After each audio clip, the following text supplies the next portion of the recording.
Presse In. Les décryptages de l'actualité vus par iWeb. L'information pour vous et avec vous en toute objectivité et impartialité.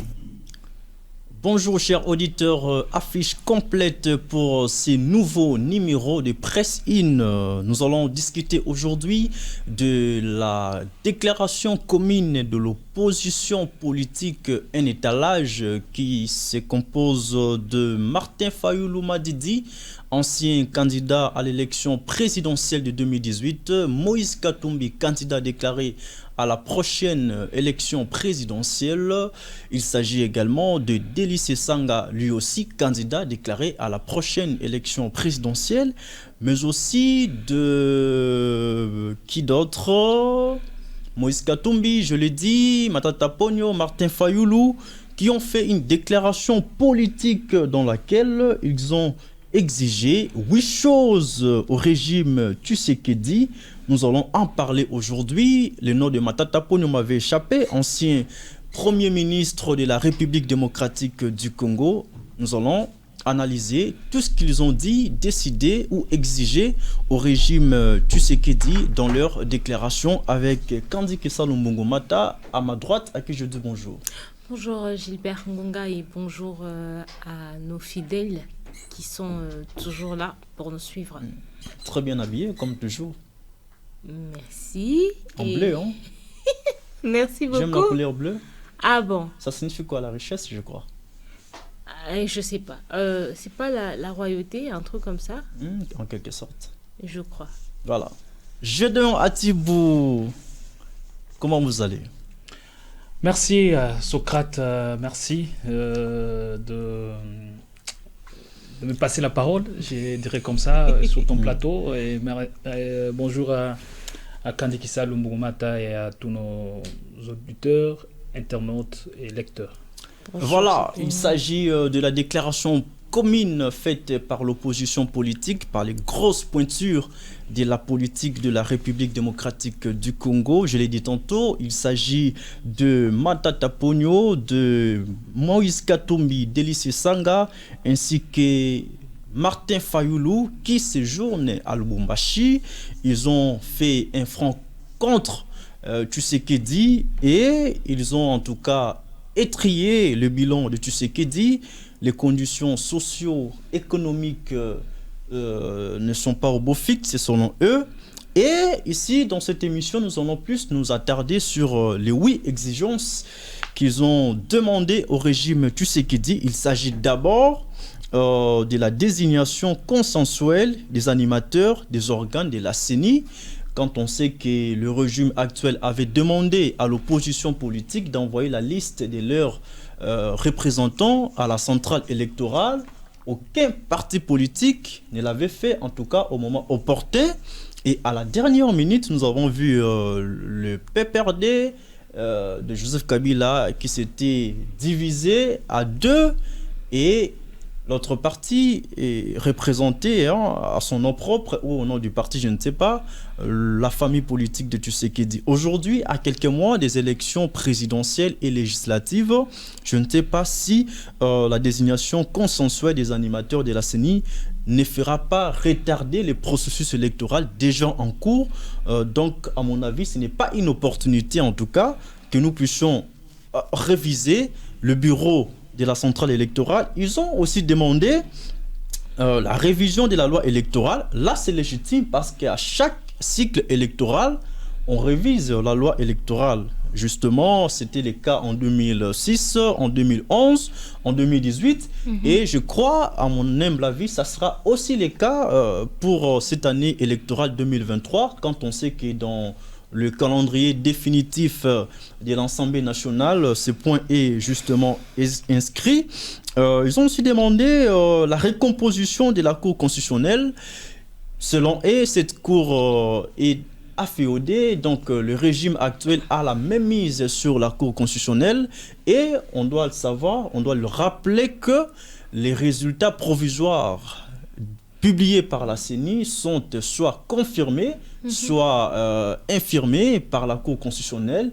Voilà pourquoi l'opposition politique actuelle met l'accent sur la Cour constitutionnelle qui du reste devrait être apolitique dans un pays démocratique. Fort malheureusement, toutes les cours constitutionnelles de l'Afrique ne sont pas du tout apolitiques, y compris la nôtre, parce que dans la composition de la Cour constitutionnelle... Tu pourrais même dire en commençant par la nôtre au lieu de dire y compris. Dans la composition de la Cour constitutionnelle, il y a des envoyés du régime, voilà, je crois 6 personnes, et puis la magistrature suprême envoie quelques juges. Donc c'est ça, c'est un peu difficile que cette Cour soit apolitique et indépendante.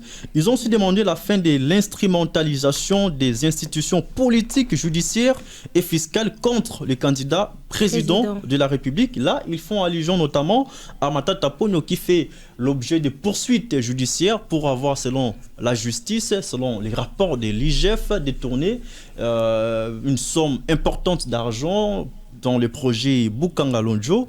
Ils font aussi allusion à Jean-Marc Kaboundou, jeté dans la prison centrale de Malkala il y a de cela 9 mois sans aucun procès jusqu'à maintenant.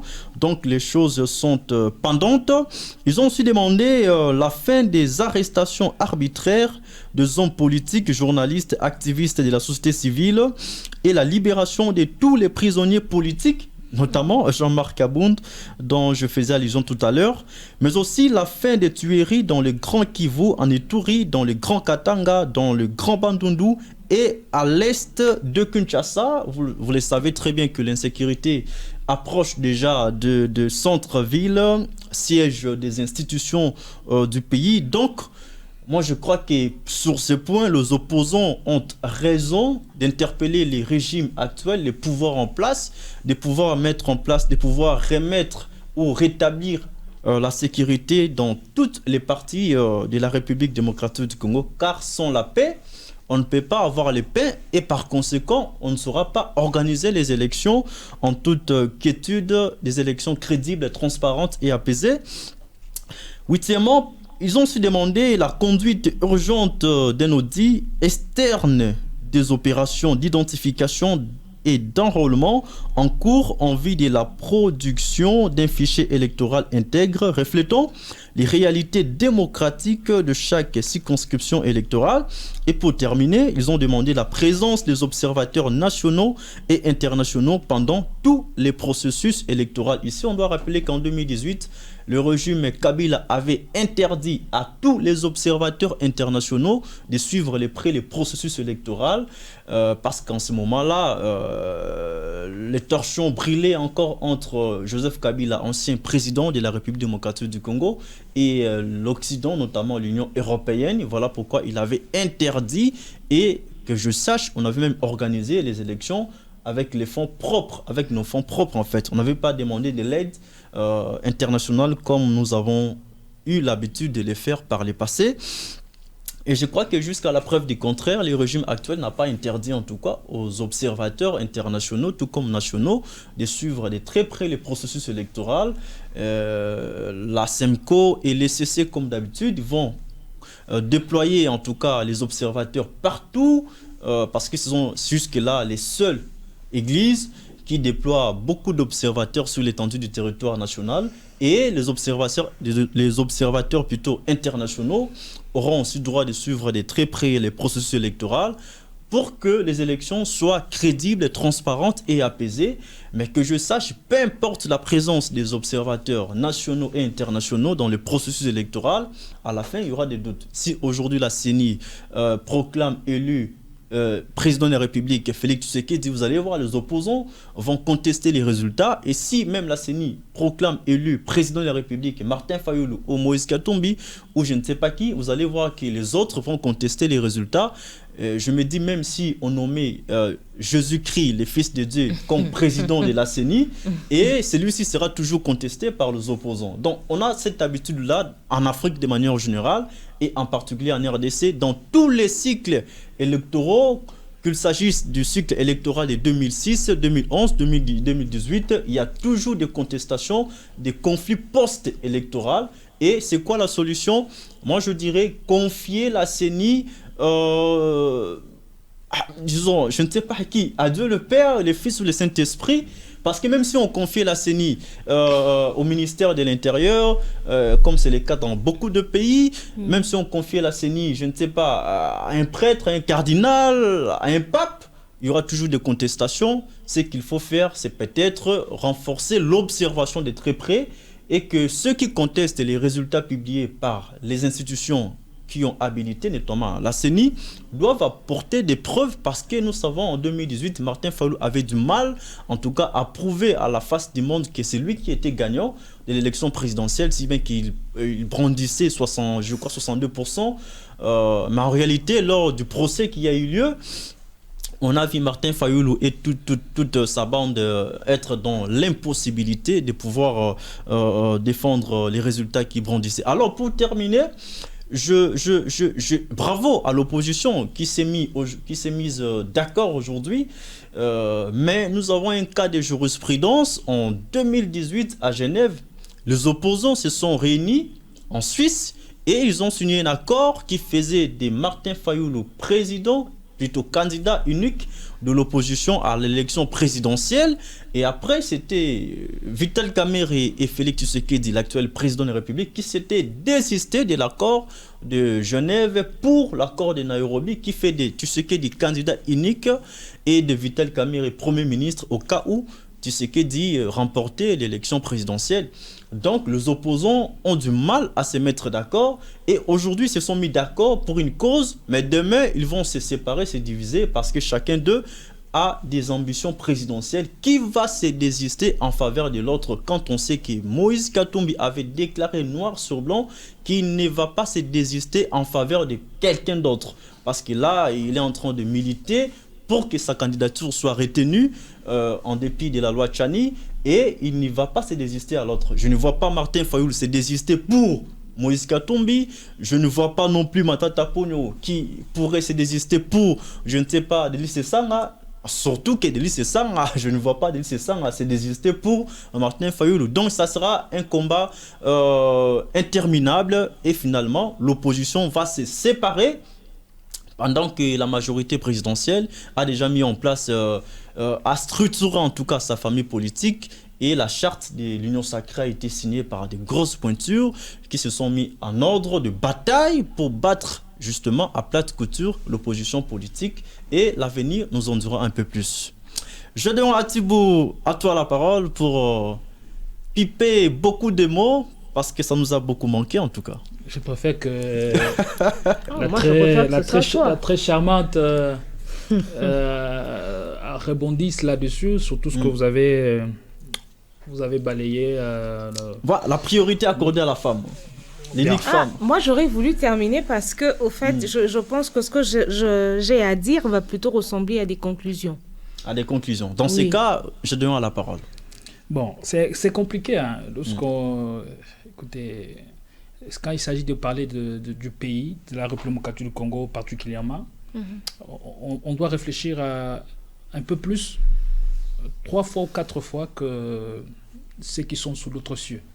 Parce que nous sommes dans un cas très, très particulier et un cas qui nous est imposé par la situation générale du pays, situation sécuritaire, situation économique et tout le reste, et j'en passe, des meilleurs. Alors, encore un autre fardeau, c'est de parler des questions aussi essentielles quand on est journaliste. Vous voyez, en tout cas, ce serait pour moi une très bonne chose de parler de tout ceci si peut-être on était dans le méandre de la politique congolaise, mais on n'est pas dans ces gens-là qui cuisinent et qui nous font l'histoire et les acteurs de l'histoire présentent, mais nous sommes obligés quand même d'intervenir et d'émettre le point de vue en tant que journaliste parce que c'est ce que nous avons choisi et c'est notre métier. Bon, le choix sur le joker ou encore sur le chef d'orchestre n'a pas été fait et je ne pense pas que la coalition politique, la coalition de l'opposition le fera maintenant pour des raisons stratégiques. Ils préfèrent bien garder le joker qu'ils vont présenter à quelques jours de joutes électorales, parce qu'il faudrait être très bien regardant. On est en face d'un pouvoir qui ne va pas aussi lâcher prise, qui va continuer à peaufiner des stratégies et des bonnes guerres. Tous les coups sont permis, même quand il s'agit d'écarter certains candidats de la course présidentielle, même quand il faut créer des dossiers pour ne pas permettre aux potentats sérieux de se représenter à la magistrature suprême. Alors, pour des raisons stratégiques, c'est bien réfléchi pour la coalition de l'opposition de garder le chef d'orchestre. Encore, au-delà du chef d'orchestre qu'on veut avoir, qu'on a hâte à découvrir, nous voulons maintenant que le nouveau patron ou encore le membre de l'orchestre Langa Langa Stars nous présente des bonnes chansons, qu'on ne reste pas... Qu'on ne reste ça nous a beaucoup manqué, hein. Qu'on ne reste pas dans le répertoire des chansons surannées, des chansons datées. Je crois qu'il est temps maintenant que l'opposition nous présente un autre registre, un autre répertoire des chansons. Lorsque Socrate revient dans le communiqué conjoint pondu par les trois leaders, il y a l'absence, on remarque l'absence de Mukwege. Denis Mukwege, qui s'est désisté, selon mes sources, il ne serait pas politique, il n'a pas des ambitions présidentielles, il s'est carrément désisté de cette... il serait, je ne confirme pas. Il a désisté. Oui, encore, il faut encore vérifier l'information, mais je ne vois pas Mukwege désister.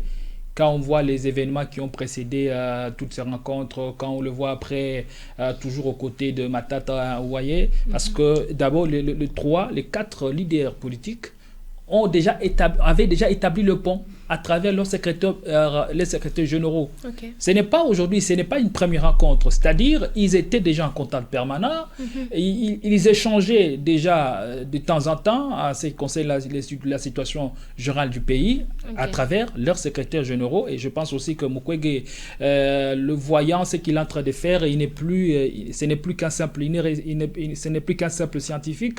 Mukwege, il est maintenant dans l'activisme politique actuellement, parce que Mukwege est favorable ou serait favorable à tout ce qui est changement. Mukwege serait favorable à tout ce qui est nouvelle offre politique. Mukwege, qui s'est toujours opposé ou encore qui a toujours dénoncé l'inertie du gouvernement congolais dans les traitements surtout de la question de sécurité dans la partie est du pays. Et quand maintenant il y a un autre candidat ou un Congolais qui vous présente une offre convaincante permettant à ce que le pays sorte de la situation de l'Est, je crois que je ne vois pas pourquoi Mukwege résisterait. Alors ça, c'est ma petite analyse. Maintenant, revenons maintenant sur ce qui a été dit. Je remarque que nous sommes toujours dans la même répétition, dans la routine. C'est des chansons surannées. Voilà, recommandations, exigences. Nous voulons ceci, cour constitutionnelle, machin. Et en définitive, le peuple ne gagne rien. En définitive, le peuple est absent. J'aurais aimé que les leaders politiques s'engagent avec la même hargne, avec la même détermination, quand il faut parler de l'amélioration des conditions de vie des populations congolaises. Je serais heureux de voir les politiciens congolais se regrouper pour des raisons, pour sauver les pays du chaos, pour sauver les pays de l'infiltration. Mais il n'en est pas le cas. À toutes les échéances, à tous les cycles électoraux, on voit des groupes ou encore des coalitions naître. Comme on a toujours justifié cela en politique, les relations, c'est quoi les relations se font et se défendent selon les circonstances. Voilà. Les amis d'aujourd'hui peuvent devenir les ennemis de demain et vice-versa. Donc, les alliances se font et se défendent au gré des circonstances. Mais là, quelle est la circonstance la plus patente ou la plus chaude qui réunit les politiciens? Et là, je suis en train de parler, je suis en train de parler de la coalition de l'opposition. C'est pareil pour l'union sacrée de la nation. Parce que vous êtes sans ignorer que l'Union sacrée de la nation a vu le jour au lendemain de l'échec de la coalition FCC-Cash. Donc l'Union sacrée est née de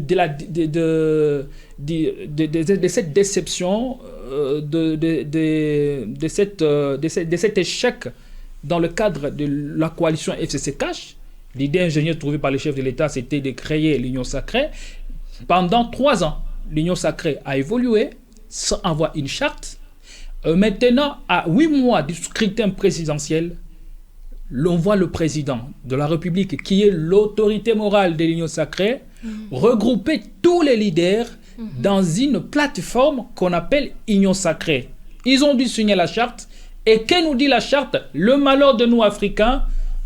Et je suis d'accord avec l'homme blanc qui avait dit, si vous voulez cacher la vérité à un noir, mettez-le dans un livre. Mettez cela dans un livre. Il y a la charte de l'union, la charte constitutive de l'union sacrée. Socrate, est-ce que as-tu pu vérifier ou encore je lis quelques lignes, non? Quelques lignes seulement. Voilà, quelques lignes seulement. Quelques lignes seulement. Une charte de près de 8 pages, lorsqu'on lit la charte de l'Union sacrée, on se rend compte, ni le Congrès, ni le Présidium, ni la conférence des présidents de l'Union sacrée n'ont aucun pouvoir, ni des propositions. Ils n'ont que le pouvoir des propositions. Ils n'ont pas le pouvoir des décisions. Le pouvoir des décisions revient exclusivement à la haute autorité de l'Union sacrée. Curieusement, l'Union sacrée, on retrouve le membre du gouvernement, on retrouve le Premier ministre dans l'Union sacrée, on retrouve le président de l'Assemblée nationale et le président de la Chambre haute du Sénat, Modeste Bahati. Et on vous dit, voilà, lorsqu'il y a des décisions, les décisions sont prises par l'autre autorité. Et il en est de même pour l'adhésion de membres et pour la révocation. Donc tout revient sur la tête du président Félix Tshisekedi, la concentration de pouvoir qu'on a constatée. Du coup, on tombe dans ce qu'on appelle la violation du principe démocratique. Le principe de séparation de pouvoir n'est plus dans ces cas-là, parce qu'on dit Union sacrée, on vient pour matérialiser la vision du chef de l'État. Et quelle est la vision du chef de l'État? Est-ce que pour soutenir la vision du chef de l'État, on a besoin que l'on soit dans une plateforme dite Union sacrée? On peut bien soutenir et matérialiser la vision du chef de l'État en étant simplement membre du gouvernement. Alors, ce n'est pas ça le sujet, c'est juste une virgule. Je vois que c'est le même rythme qui continue. Le même rythme qui continue, que ce soit pour l'Union sacrée, pour les gens du pouvoir, aussi pour ceux de l'opposition. Ils se réunissent aujourd'hui, après-demain, vont-ils encore garder la même flamme? Vont-ils encore continuer à porter les mêmes revendications? Et surtout, s'ils sont déjà au pouvoir. Donc, il y a lieu que l'on rectifie les tirs, il y a lieu que le Congo mérite mieux. Le peuple congolais mérite ses dirigeants. Et je dirais même, pour peut-être conclure, que nous avons besoin d'un autre type de gouvernance. Et nous avons besoin d'un autre type de régime. Je pense qu'on a échoué avec la démocratie. Pensons peut-être à une autre forme, à un autre système politique. Je ne sais pas lesquels vous allez choisir, mais tout ce que je constate au regard de toutes ces considérations, que leur démocratie a échoué en Afrique et plus précisément en République du Congo. Voilà, la démocratie a échoué en Afrique, plus précisément en République démocratique du Congo. C'est sur cette note que Doyon Atibou a fini sa pertinente analyse. Et j'accorderai la parole à Mme Kandi Kisano Mungumata qui nous a promis d'apporter des conclusions sur les questions débattues tout à l'heure. Mais avant de vous accorder la parole, juste une petite virgule pour dire que hier, les Congolais critiquaient le chef de l'État et sa famille politique Union Sacrée pour dire que Union Sacrée n'est pas structurée, Union Sacrée n'a pas de charte. Mais elle est structurée avec quel contenu? N'a pas de charte. Union Sacrée, qui dirige l'Union Sacrée? Autant de questions que les Congolais se posaient. Aujourd'hui, le chef de l'État a pris la meilleure décision de structurer sa famille politique et nous la critiquons, cette famille politique. C'est vouloir une chose et son contraire. Et le mal avec les opposants congolais, c'est qu'ils se coalisent après avoir déposé leur candidature à la CENI. Vous êtes nous sommes en 2018. Vital Kamerhe s'est désisté en faveur de Tshisekedi, mais on sait que les gens avaient voté pour Vital Kamerhe. Maintenant, je m'étais posé la question, en quoi sert ces désistements? Vous désistez pour quelqu'un, mais on vote pour vous.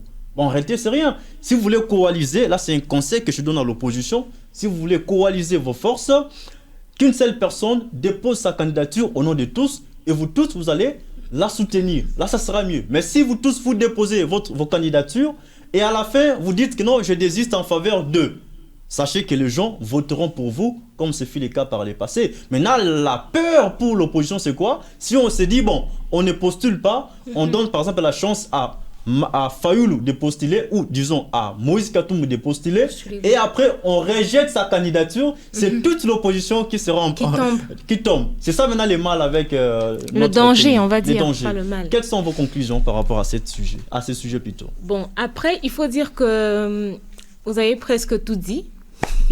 Entre autres, il y a toujours presque à dire à redire. Il m'a pas tout dit. C'est pour ça que je dis presque. Bon, c'est clair que quand on lit les raisons qui motivent la marche de cette coalition des opposants, on ne sent pas le souci de la population. La seule chose qui m'a peut-être un peu intéressée, c'est quand ils ont demandé à ce que on libère les prisonniers politiques. Les prisonniers politiques. Parce que là, jusqu'aujourd'hui, sincèrement, moi, je me demande si l'arrestation de Jean-Marc Kabound a un sens. Ça fait 9 mois qu'il croupit en prison, sans jugement, sans procès, sans rien. Ça ne tient pas la route. Et ça, c'est quelque chose qui discrédite le pouvoir en place. Et quand je rentre du côté de l'opposition, voilà, c'est un peu ce que Gilbert venait de dire. On sent que chacun va pour ses intérêts. On ne sent pas le souci de la population. Attends, ils parlent de toutes ces choses, ils alignent, mais il y a un Congolais qui meurt tous les jours de faim. Il y a un jeune licencié dans un domaine quelconque qui continue d'être chômeur. Il y a des gens qui vivent sans électricité, sans eau. 80% de ce que nous consommons, partant déjà des premières nécessités, vient de l'extérieur. Un grand pays comme la République démocratique du Congo. Vous savez, le contraste, c'est quoi? Je fais cette statistique-là. Sur terrain, on relève que 70% des Congolais réussissent dans les domaines qui ne sont pas les leurs. Dans les domaines qui n'ont pas suivi à l'université. Voilà. Est-ce que nous sommes sérieux? C'est normal. Dans un pays comme la République démocratique du Congo. La République démocratique du Congo, dans toute son étendue, sa démographie. Nous ne produisons même pas le tige coton. Non, même le tige coton qui ne vaut rien, c'est écrit Made in China. On le fait ici. C'est ce que je suis en train de te dire. Tout ce qui est produit ici, quand tu vas à la tête, c'est un Indien, c'est un Pakistanais, c'est un Libanais, c'est pas un Congolais. Donc il n'y a pas les entreprises étatiques en fait. Il n'y a pas d'entreprise étatique. Et Zakaka, il y a ko salango et pas nabiso. Et puis, Moupaya Moko a maltraité, a sous-payé, Congolais au bon ça n'est pas naï. Donc, conclusion est que pour Nanga, je reviens pour dire que je sens que en 2023, malgré tout ce qui se dit, élection est zalati. Et si élection est ça, selon nga ndenge na otangana ndenge na omona Félix Tshisekedi ntozonga au pouvoir. Et ce qui Félix Tshisekedi azongi au pouvoir avec beaucoup de contestation dans ce climat que situation ya mboka ezala débloquée nali contre Moutouté. Je ne suis ni pour ni contre qui que ce soit.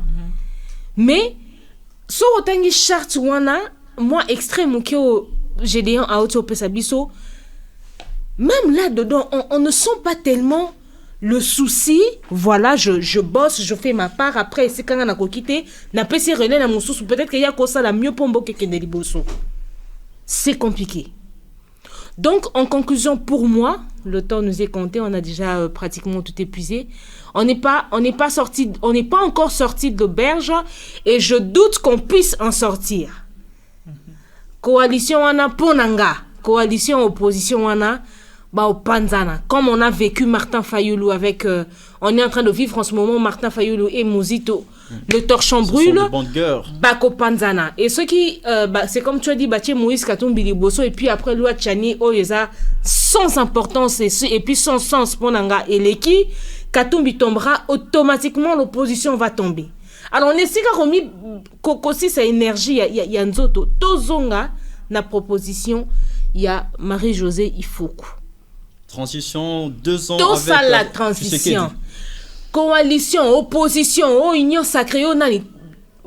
Sangani bango nyo surtout, tie makasi na mayele na makoki. Et si kamoko, si na nous guerre, mekina nous ko relever mboka, ko stabiliser mboka mo mke po eza catastrophique. Situation tozobika. Bongo simanango.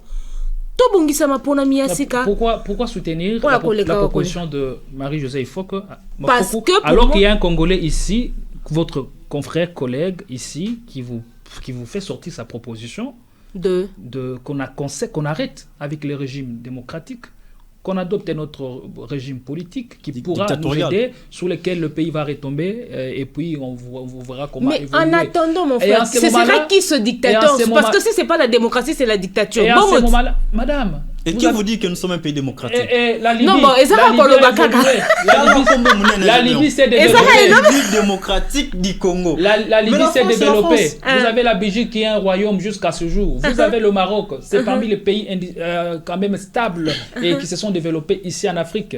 Vous avez la Libye, vous avez le Maroc. Ce sont des royaumes jusqu'à preuve du contraire. Dites-moi si ces pays ne sont pas développés. Celui qui viendra quand on change de système. Je suis pour une république des valeurs, je suis pour une république de personnes qui ont quelque chose à proposer et qui vont aider quand même les pays à colmater les brèches et à sortir de cette situation. Mais le colmatage des brèches là... Aussi longtemps qu'on va garder la démocratie, les puissances occidentales vont continuer à s'y impliquer. Et aussi, les leaders politiques, la mentalité congolaise n'est pas encore préparée à cette culture démocratique.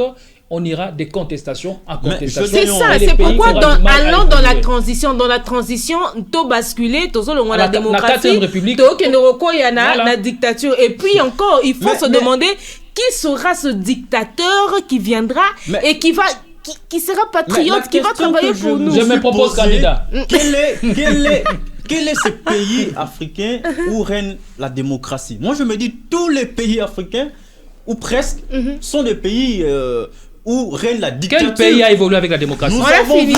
Quel pays qui a évolué avec une démocratie? Instaurer plutôt un régime dictatorial. Est-ce que ce pays a décollé? Pas du tout. Moi, je me dis, les problèmes, ce n'est pas d'instaurer un régime dictatorial, mais c'est un problème d'homme. Franck Mbaya va me tuer de l'autre côté. On a fini. C'est la fin de cette émission Presse In qui touche, j'ai déjà dit à la fin.